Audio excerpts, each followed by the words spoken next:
नमस्कार बंधुरा केमन आছেন सबाई आशा करी भालो आছেন सुस्थ आছেন। आमी सोमा सोमा ভিলেজ लाइफस्टाइलेर आबारो एक नतून ब्लगे आपनादेर सबाइके स्वागत। और एखन बाजे सकाल 6:30।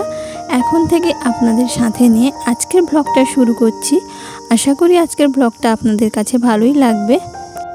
और ब्लगेर शुरूतेई आपनादेर माछ देखालाम, कारण एइटा ना सकालबेला माछटा दिये गेছে एकजन, दिये गेছে नय ओटा केना हयेছে। तो একজন পুকুর থেকে মাছটা ধরেছিল, তো বাবা রাস্তায় দেখতে পেয়ে বলেছিল দিয়ে যেতে, তো ওটা দিয়ে গেছে।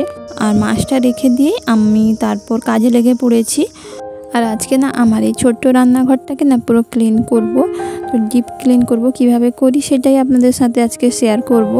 আর সকালে বাসি কাজ শেষ করে তারপর জল খাবারও রেডি করে দিয়েছি। আর এখন তো ওই 6:30টার মধ্যে আমার জল খাবার রেডি হয়ে যায়, কারণ 5টার থেকে উঠি, তো তাই 6:30 পৌনে 7টার মধ্যে আমার জল খাবার রেডি হয়ে যায়। তো জল খাবার রেডি করে তারপর চলে এসেছি, কাজে লেগে পড়েছি। রান্নাঘর বলুন খাবার ঘর বলুন আমাদের একটাই, মানে এরকম টানা একটা ঘর আছে। তো একদিকে রান্না বান্নার জন্য গ্যাস রাখা আছে আর অন্যদিকে খাওয়া দাওয়া হয়।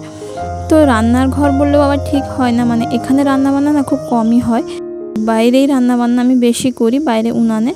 তো এখানে শুধু এই গ্যাসটা থাকে আর যাবতীয় জিনিসপত্র, মানে একটা রান্নাঘরে যাবতীয় জিনিসপত্র থাকে, খাবারের জিনিস থেকে শুরু করে মশলাপাতি সব এখানেই থাকে।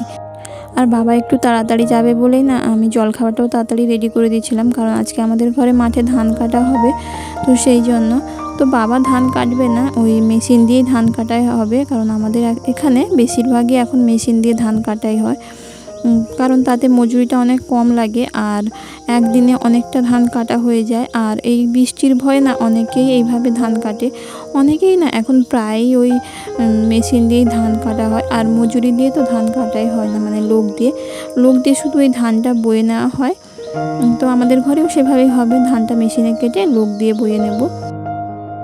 আর দেখুন যন্ত্র আসতে মানুষের কাজের কেমন অভাব হয়ে গেছে। এখন যন্ত্র এতটা মানে শক্তিশালী, তো মানুষের কাজ সেখানে অনেকটা পিছিয়ে, তো সেই জন্যই মানুষ যন্ত্রের উপরেই নির্ভর হয়ে যাচ্ছে পরপর। এটাকে রান্নাঘরটাকে না ভালো করে ঝেড়ে নিলাম, ঝেড়ে তারপর যে থাকগুলোতে, মানে যে তাকগুলোতে আমার কৌটো থাকে, মশলার কৌটো খাবারের কৌটো, তো সেই তাকগুলোকেও ঝেড়ে পরিষ্কার করে নিলাম।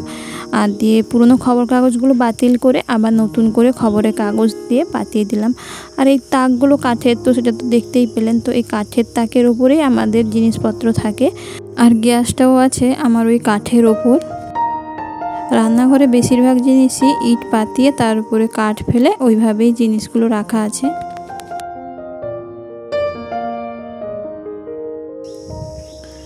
দিয়ে কৌটোগুলোকে সব বের করে নিয়েছিলাম, তো কৌটোগুলোকে মেজে রেখে দিয়ে এলাম শুকোতে, তারপর কৌটোগুলো শুকিয়ে গেলে তুলে আনবো।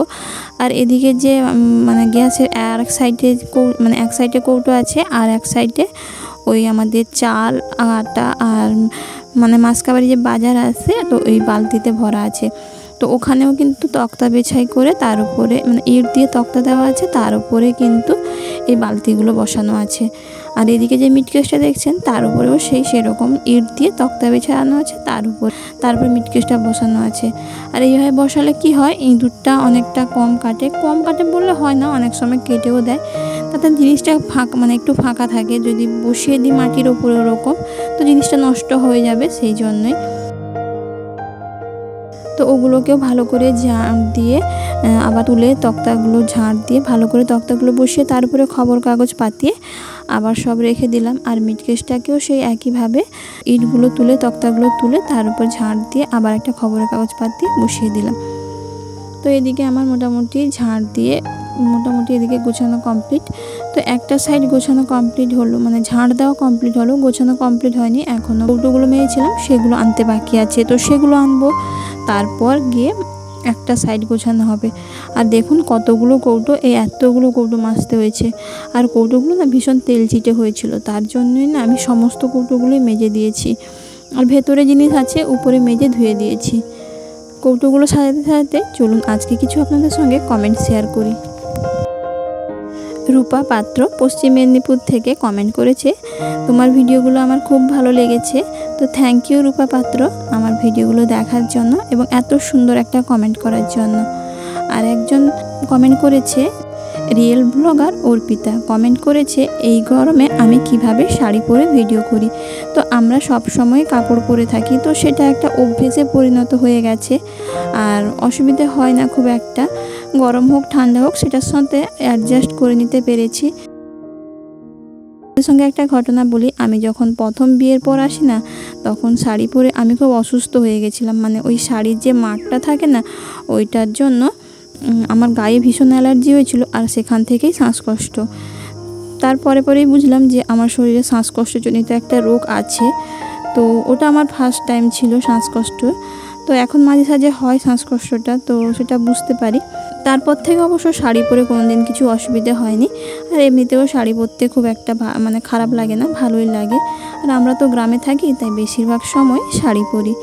আর উনি জিজ্ঞাসা করেছেন যে আমার কিসের দোকান, আমার কাপড়ের দোকান। তো আমার ছোট্ট একটা কাপড়ের দোকান আছে, তো সেটাকেও আমি সামলাতে পেরেছি, আর আপনাদের আশীর্বাদ থাকলে সেটাও আমি বড় করতে পারবো। চলুন আপনাদের সঙ্গে কথা বলতে বলতে আমার এক সাইডে রান্নাঘরটা কিন্তু গোছানো কমপ্লিট। গ্যাসের দিকে কেমন হয়েছে অবশ্যই কমেন্ট করে কিন্তু জানাবেন। ওটা তো গুছিয়ে নিয়েছি একটা সাইড, তারপর আবার একটা সাইড। আর এটা হচ্ছে আমাদের খাওয়া দাওয়ার দিকে, মানে এদিকেই আমরা খেতে বসি, আর এদিকে মাটিতেই খাওয়া দাওয়া হয়। টেবিলটা এমনি আছে, কেউ এলে তখন বসে। তো এদিকটা ঝেড়ে মুছে পরিষ্কার করে নিয়ে এবার।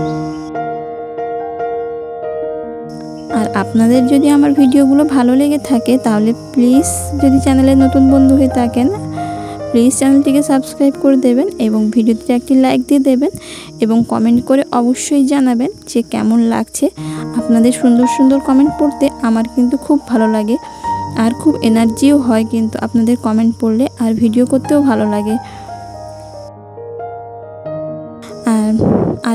আর আমার চ্যানেলের পুরনো বন্ধুদেরকে তো অসংখ্য ধন্যবাদ আমার পাশে থাকার জন্য, সেটা আমি সব সময় বলি আর সব সময়ও বলবো, কারণ আপনাদের জন্য এটুকু রাস্তা আমি আসতে পেরেছি।